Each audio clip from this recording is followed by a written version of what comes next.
اكثر انواع التأتأة ظهورا هي حاجه اسمها التأتأة التطوريه او النمائيه اللي بنسميها الديفلوبمنتال ستاترنج.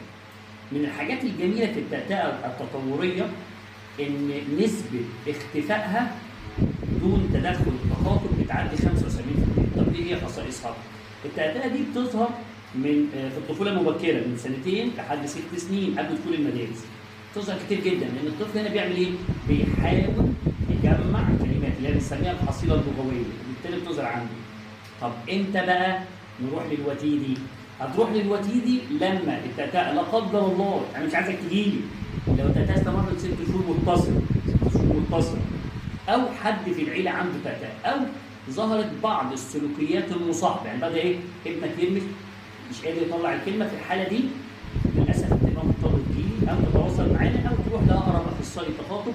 والتدخل المبكر، التدخل المبكر مهم جدا، بيساعد على نسبه التعافي من التأتأة، وابن حضرتك يخش في نسبه ال 75 ل 85% اسمها التأتأة التطوريه. في الفيديو اللي جاي هكلمك على تأتأة تاني، هي اللي هو بتظهر اثناء ظهور لغتين في البيت، يعني ابنك لو عنده بيدرس انجليزي والماني وبيظهر عنده تأتأة، احلها ازاي؟